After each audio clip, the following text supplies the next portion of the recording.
Hi, Gavin. Neil here. G'day, Neil. How you going? I'm good. Okay, so I haven't given a lot of thought to our topics here, but we'll make a start. Yeah. So, was this one we had hangover from last time, the one on parents? How much should they give to their children? I can't remember whether it was a hangover or not, but it was. That's the one that Amy put on the list. Yeah, that's really good. So you're comfortable, and we can make a start then. How's yeah, that? sure. Sounds good. Well, some focus today on finance and how much parents should give to their children. And I guess this comes down to what sort of financial help should we give to children, perhaps at various stages as they grow up. And Gavin Martin from Cornerstone Wealth is back with us once again. Hi, Gavin. Welcome back to 2020. G'day, Neil. Great to be with you again. Gavin, you're a father, and you've got an extra child every time I talk to you because you've got a growing family. This is an interesting topic for you to get your head around because your children are all quite young, and the sorts of ways that we as parents financially support our children is going to be an important step in their maturing and as they grow up as responsible young people. Yes, when it's anything to do with children, I guess our responsibility as adults or parents is to pass on the wisdom or the training, and that's a catchphrase that a well-known author, Ron Blue, talks about, passing on wisdom before wealth. And that's what this is all about, whether it's in the young stage that we're at with children, or whether it's a stage where an adult child might be supported by their parent in purchasing a house. The key message is to pass on wisdom before wealth.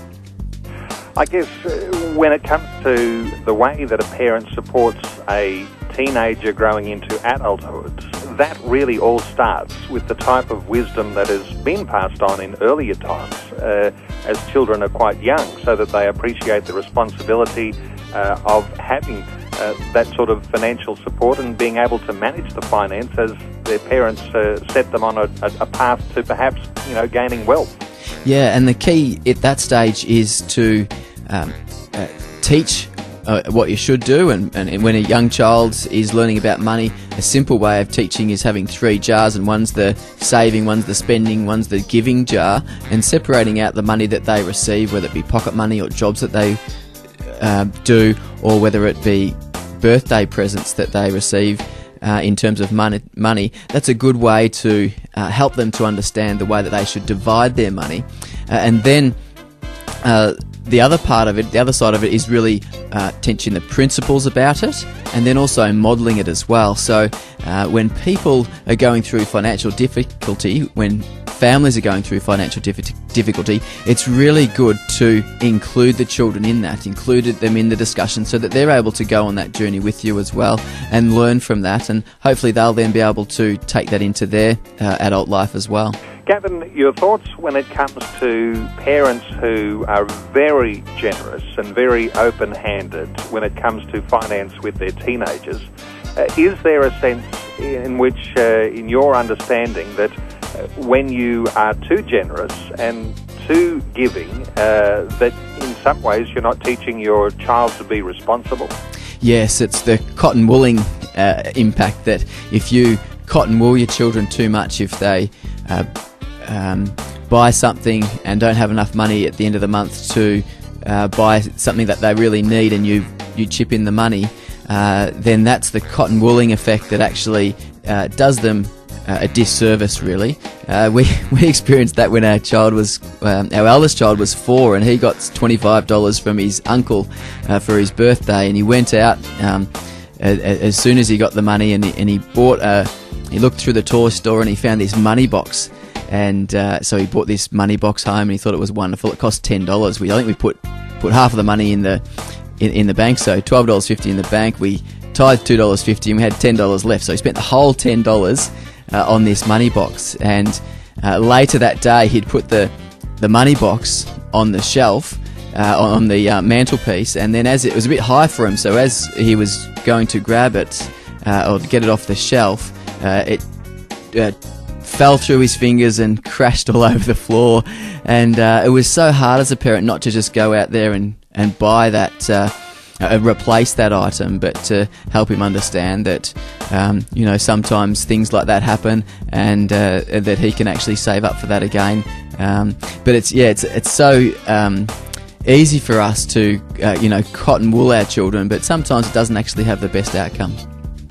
Sometimes as parents, because we have this sort of heart that says we want to do the best for our children, and sometimes we grew up in circumstances where our families weren't wealthy and we weren't provided with every little thing, but sometimes we feel like we want to just do all that we can, and we might be in a position to actually do some good things for our children as they get older. But is it sometimes the case that parents need to, even though they can afford to do the good things, to even hold back?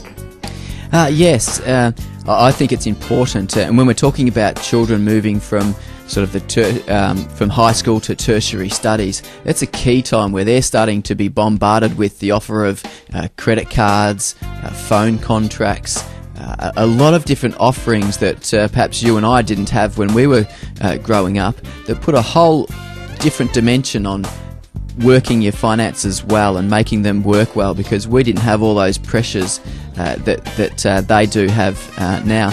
But one thing that you can do is another item that's often on the agenda when somebody's moving from school to tertiary education is the car.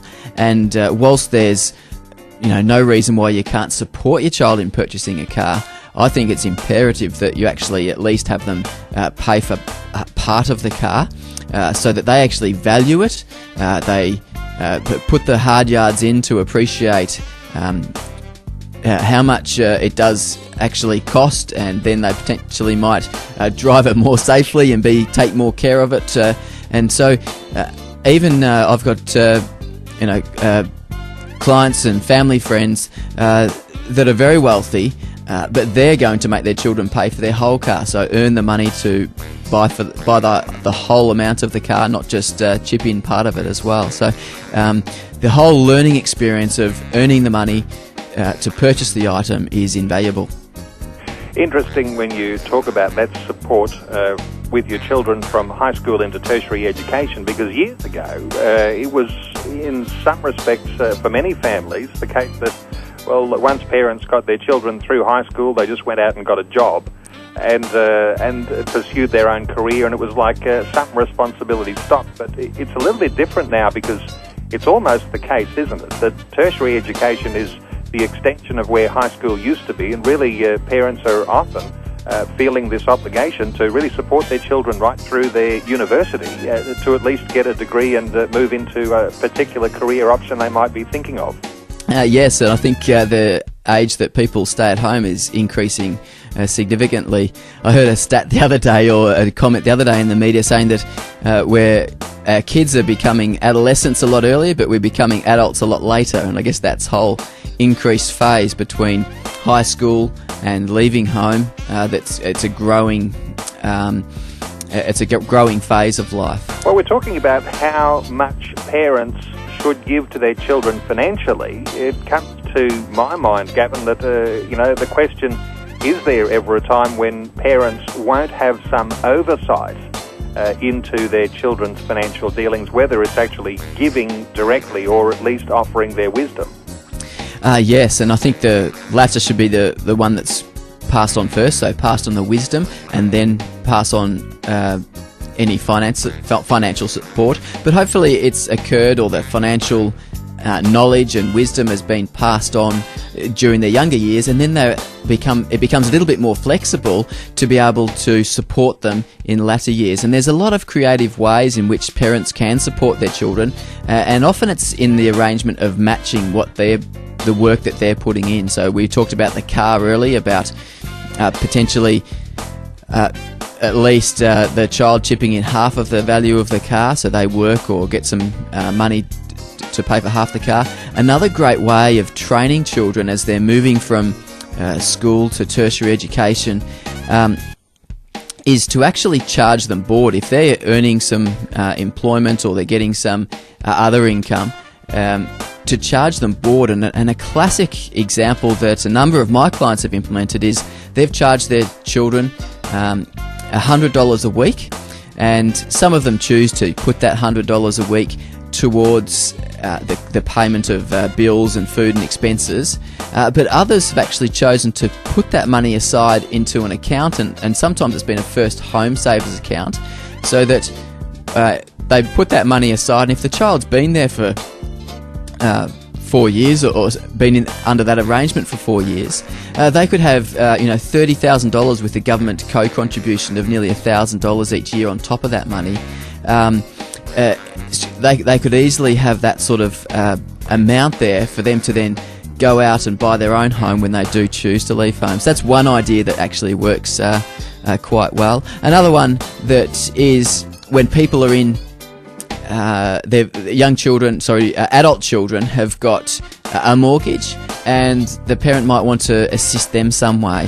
One way I like to encourage them to do that is by matching additional mortgage repayment. So they might have a standard mortgage repayment of $2,000, and the parent could say, well, I really want to model the best behaviour, which is paying down debt more quickly, and the way that I want to assist you to do this is whatever mortgage repayment over and above your standard mortgage repayment, we'll match it. So if they put in $2,500 one month, then the parent will chip in an extra $500, and it's really modelling and providing incentives that model good financial disciplines.